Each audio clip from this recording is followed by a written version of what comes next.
हातात घेतली स्वतःच्या आणि जी इंग्लंडची राणी होती त्या राणी व्हिक्टोरियाने या ठिकाणी आपला जाहीरनामा प्रसिद्ध करून भारतीयांना एक प्रकारचा अभय दिला आणि इंग्रजांची डायरेक्ट रूल इथे सुरू झाला। आणि त्याचबरोबर भारतीयांमध्ये आपण पाहिलं की एक प्रकारची सुधारणा किंवा ज्ञानाची द्वार खुली झाली होती, शिक्षणाचा प्रचार आणि प्रसार झाला होता, त्याच्यामुळे भारतीयांमध्ये जाणीव जागृती निर्माण झाली होती। त्याच्यामधून दादाभाई नौरोजी असतील, पुढे चालून लोकमान्य टिळक असतील, लाला लजपतराय असतील, बंकिमचंद्र पाल असतील, यांनी स्वदेशी अशा प्रकारच्या चळवळ करून भारतीयांमध्ये एक प्रकारचं स्वतः भारतीयांना जाणीव करून दिली की या ठिकाणी आपण कशा प्रकारे इंग्रजांच्या गुलाम आहोत इंग्रजांची। आणि त्यानंतर जी लोकमान्य टिळक होते त्यांच्या नेतृत्वाखाली भारतीयांची स्वातंत्र्य चळवळ पुढे चालत होती। 1920च्या दरम्यान म्हणजे 1914 ते 18 या काळामध्ये पहिलं महायुद्ध झालं आणि त्याच्यानंतर 1920ला टिळक निर्वतले आणि या ठिकाणी आपल्या देशामध्ये महात्मा गांधींचं आगमन झालं, ज्यांनी की बॅरिस्टर पदवी घेतली होती इंग्लंडमध्ये। आणि दक्षिण आफ्रिकेमध्ये त्यांनी वर्ण भेद जो आहे काळा आणि गोरा याचा त्यांनी खूप अनुभव घेतला होता की इंग्रजांचं तिथं पण राज्य होतं की हे कशा प्रकारे भेदभाव करत आहेत। आणि स्वातंत्र्याची चळवळ त्यांनी हातात घेऊन त्या ठिकाणी असहकार आंदोलन असेल, सत्याग्रह असेल, या मार्गाने त्यांनी लढा दिला आणि भारतीयांना जागृत केलं। त्याचप्रमाणे नुसतं अहिंसेच्या मार्गाने या ठिकाणी लढा सुरू नव्हता, तर या ठिकाणी चंद्रशेखर आझाद असतील, भगतसिंग असतील, राजगुरू सुखदेव असतील, त्याचप्रमाणे सुभाषचंद्र बोस असतील, त्यांचे आझाद सेना असेल, यांच्या मार्गाने सुद्धा क्रांतीच्या मार्गाने सुद्धा या ठिकाणी लढे चालू होते। त्याचप्रमाणे ज्या काही या विंध ह्या ज्या पर्वतरांगा आहेत, सातपुडा, याच्यामध्ये जे काही भिल्ल किंवा या ज्या जाती होत्या अनुसूचित जाती, या जातीमध्ये सुद्धा या ठिकाणी स्वातंत्र्याचे स्फुल्लिंग ठेवलं होतं आणि त्यांनी सुद्धा इंग्रजांशी खूप चांगल्या प्रकारे या ठिकाणी लढा दिलेला आहे। त्याचप्रमाणे आपल्या इकडे हैदराबादच्या निजामाचं राज्य होतं आणि इकडं आपल्या हैदराबादच्या निजामाच्या राज्यामध्ये सुद्धा दुहेरी अशा प्रकारचं गुलामगिरी होती की एक निजामाची आणि निजामानं पत्करलेली तैनाती फौज म्हणजे इंग्रजांची गुलामगिरी। तर त्याविरुद्ध सुद्धा पहिला राष्ट्रीय उठाव या ठिकाणी 1818ला या ठिकाणी बीडला झालेला आपल्याला दिसून येतो। त्याचप्रमाणे आझाद हिंद सेनेच्या माध्यमातून सुभाषचंद्र बोस यांनी दुसऱ्या महायुद्धाच्या काळात जे की 1939 ते 1945 या काळात झालं, त्यामध्ये सुद्धा ब्रिटिशांविरुद्ध या ठिकाणी आझाद हिंद सेना त्यांनी सिंगापूर, त्याचप्रमाणे सयाम म्हणजे ब्रह्मदेश मार्गे ईशान्येकडून भारतात घुसवली आणि चांगल्या प्रकारे या ठिकाणी लढा दिला।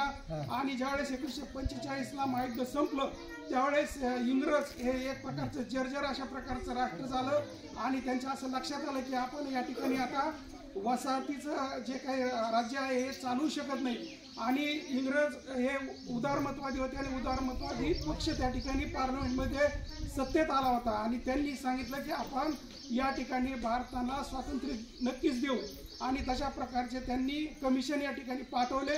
आणि पण इंग्रजांनी जाता जाता या ठिकाणी फोडा आणि जोडा या राजनीतीप्रमाणे हिंदू मुसलमान भेदभाव करून त्या ठिकाणी भारत आणि पाकिस्तान या द्विराष्ट्राची निर्मिती करून आपल्या देशाला 15 ऑगस्ट 1947ला या ठिकाणी स्वातंत्र्य मिळालेलं आहे। हे स्वातंत्र्य एक सहजासहजी मिळालेली गोष्ट नसून त्यासाठी अनेक वीरांनी या ठिकाणी प्राणांचं बलिदान केलेलं आहे। अनेकांनी आपल्या कुटुंबाचा स्वतःच्या जीवनाचा त्याग करून त्या ठिकाणी जे काही अंदमान निकोबार बेटावर जे हे होतं जेल, सेल्युलर जेल, त्या ठिकाणी आपलं आयुष्य खर्ची घातलं। काही क्रांतिकारकांना तर आफ्रिकेमध्ये नेऊन ठेवलं आणि त्यांचं आयुष्य त्या ठिकाणीच गेलं। तर अशा प्रकारे खूप त्यागानं आपल्याला विद्यार्थी मित्रांनो हे स्वातंत्र्य मिळालेलं आहे आणि हे स्वातंत्र्य आपण जपणं हे आपलं काम आहे। त्यानंतर 15 ऑगस्ट 1947ला स्वातंत्र्य मिळाल्यानंतर नुसतं स्वातंत्र्य मिळून भागणार नव्हतं, तर या ठिकाणी भारतीयांना खूप पोळलं होतं। स्वातंत्र्य, समता आणि विश्वबंधुत्वाचा नारा देऊन या ठिकाणी डॉक्टर बाबासाहेब आंबेडकरांच्या मसुदा समिती नेमली गेली त्यांच्या नेतृत्वाखाली आणि भारतामध्ये संविधानाचं राज्य असावं यासाठी देशोदेशीच्या घटनांचा अभ्यास करून या ठिकाणी 26 जानेवारी 1949ला या ठिकाणी भारतामध्ये भारतीय गणराज्य या ठिकाणी अस्तित्वात आलं आणि अस्तित्वात आल्यानंतर खऱ्या अर्थानं भारतीयांचं राज्य या ठिकाणी सुरू झालं। त्यामध्ये पहिले पंतप्रधान जे होते पंडित जवाहरलाल नेहरू आणि सर्व जे काही टीम होती यांनी पंचवार्षिक योजना आखून एक चांगल्या प्रकारचे धोरण आखून या ठिकाणी त्या माध्यमातून भारताची प्रगती करण्याचं ठरवलं।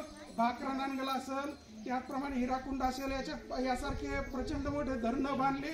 पायाभूत सुविधा ज्या ठिकाणी ब्रिटिशांनी निर्माण केलेल्या होत्या की रेल्वे मार्गाचे जाळं त्यांनी तयार केलेलं होतं, त्या जाळामध्ये वृद्धी करून त्याचप्रमाणे जे पुढे चालून शेतकऱ्यांना किंवा जे काही लोक आहेत यांच्यासाठी विविध अशा प्रकारची योजना आखून त्याचप्रमाणे हरित क्रांती पुढील काळात आपल्याला झालेली दिसून येते। आणि त्याच काळामध्ये आपल्या भारतावर 1962 ला चीननं आक्रमण केलं आणि 1965 ला भारत पाकिस्तान युद्ध झालं। या युद्धामध्ये सुद्धा आपल्या भारतीय सैनिकांनी खूप चांगल्या प्रकारे चीनला शह दिला आणि 1965च्या युद्धामध्ये तर पाकिस्तानचा लाजिरवाना अशा प्रकारचा पराभव केला। त्याचप्रमाणे 1971 ला जे काही भारत बांगलादेश या ठिकाणी जे बांगलादेश मुक्ती झाली, की बांगलादेश नावाचा जो भाग होता पाकिस्तानचा पूर्वेकडे तो त्यांनी लढा उभारला आणि त्या ठिकाणी तो मुक्त झाला बांगलादेश। त्यामध्ये सुद्धा भारत सरकारची अतिशय चांगल्या प्रकारची भूमिका होती। पुढे चालून कारगिलचं युद्ध झालं, त्यामध्ये सुद्धा भारतीयांनी पाकिस्तानला चांगल्या प्रकारे शह दिला। भारताची प्रगती खूप मोठ्या प्रमाणावर होत होती। त्याचप्रमाणे जगाला एक दाखवण्यासाठी की आम्ही किती शक्तिमान आहोत यासाठी अणुबॉम्बचा शोध त्या ठिकाणी भारताने लावला। पुढे चालून हायड्रोजन बॉम्बचा सुद्धा त्यांनी शोध लावला। त्याचप्रमाणे मानवासाठी काय करत आहोत हे दाखवण्यासाठी भारताने या ठिकाणी चांद्रयान मोहीम हाती घेतली, मंगळयान अशा प्रकारची मोहीम हाती घेतली आणि भारताची या ठिकाणी खूप मोठ्या प्रमाणात प्रगती झालेली दिसून येते। या भारतामध्ये आपल्या पायाभूत सुविधा निर्माण करून रस्त्यांचं जाळं निर्माण केलं, त्याचप्रमाणे धरणे सुविधा निर्माण करून जनसामान्याला पंचायत राज या ठिकाणी अस्तित्वात आलं आणि पंचायत राजच्या माध्यमातून जे काही ग्रामपंचायत असेल, पंचायत समिती असेल, जिल्हा परिषद असेल यासारखे कायदे पास करून या ठिकाणी 1962च्या नंतर या जिल्हा परिषदेच्या माध्यमातून पंचायत राज्याच्या माध्यमातून लोकांच्या हाती विकेंद्रीकरणाच्या माध्यमातून सत्ता दिली आणि या ठिकाणी आपण खूप चांगल्या प्रकारे या ठिकाणी प्रगती करत आहोत। 15 ऑगस्ट स्वातंत्र्य दिनानिमित्त आपल्याला असं आवाहन करतो की हे स्वातंत्र्याचं स्फुल्लिंग आपल्यामध्ये सदैव अशा प्रकारचं तेवत राहावं आणि या भारतावर जर कुणी वाकड्या नजरेनं पाहण्याची हिंमत करत असेल तर तुम्ही विद्यार्थी मित्रांनी या ठिकाणी आणि आम्ही सर्वांनी या ठिकाणी प्रकार असा प्रतिकार आपण केला पाहिजे आणि भारताचं हे स्वातंत्र्य अबाधित ठेवण्याचं काम या ठिकाणी आपण केलं पाहिजे। मी एवढं या ठिकाणी बोलून माझे 2 शब्द संपवतो।